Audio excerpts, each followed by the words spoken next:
share with you our family recipe when it comes to enchiladas. We love enchiladas. Satisfying, hearty, full of fiber, and just yummy protein. So, and they're so easy and such a quick meal to make. This was like our family tradition. Like my mom made enchiladas all the time. So we're gonna show you our bean enchilada, and you can do it with cheese, you can do it with meat, but we love beans. Like, it's not like your go-to. I love beans. So we're gonna show you our vegetarian type of enchiladas. And so this is simple. We love black beans and refried beans.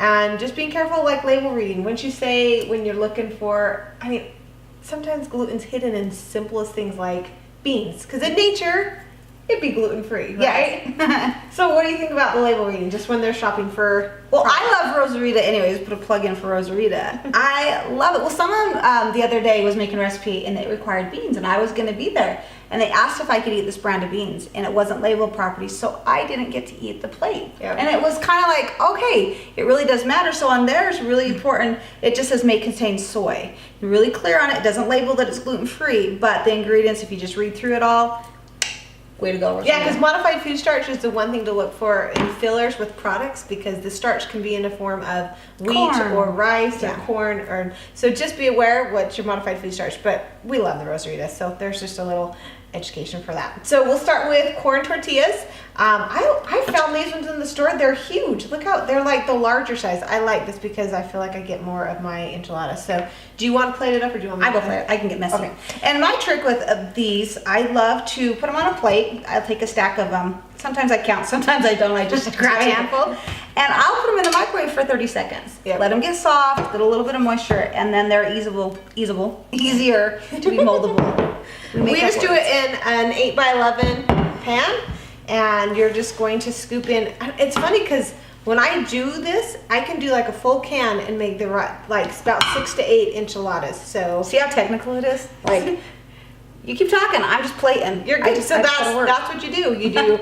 We do refried beans and black beans and then cheese and then roll it up. And then wrap it real fancy like. And place it in the dish. I'm going to show the dish so you can see. See, like that. And so if you were going wait. Guess what you wanted to do first? Oh, sauce on the bottom. Okay, I was just here we go. There you go. Okay, work it. You want to add a little bit of sauce on the bottom because if not, it will stick. This is how we really cook too. It always turns out so good. Okay, now put that one really back in. Hold on, I'll show you how to rewrap. Take 2. Here we go. There you go. Perfect cooking. Okay, there you go. So now, there you go. So we're just gonna layer the rest of them in there. You can usually cook about 6 to 8, depending on how big you make the filling inside. So, and when I put meat in mine, I have family members that it's like an order to go. I want this, I want that. If they were not putting beans in one, then at this point I'd put the refried beans and then chicken or beef or pork, whatever you prefer. My kids have asked for tofu in. Really? And I've never found that appetizing, but to each their own. And then you just fill it, so you fill it the same. So it's easy to opt it for dairy-free if you have people that cannot have milk. Opt out and don't use cheese. It's really good. So, okay, we're gonna finish the rest of these and be back in a moment.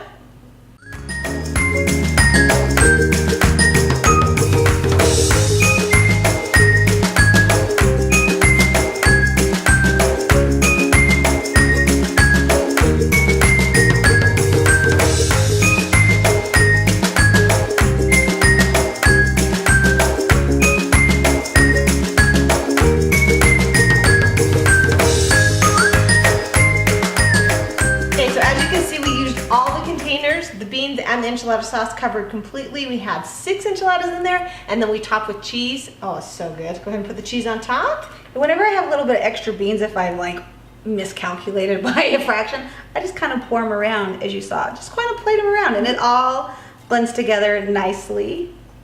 There we go. So good. And then we foil this and we cook it at 350 for about 15 minutes. Take the foil off and continue to cook it so the cheese goes nice and brown for another 10 to 15 minutes.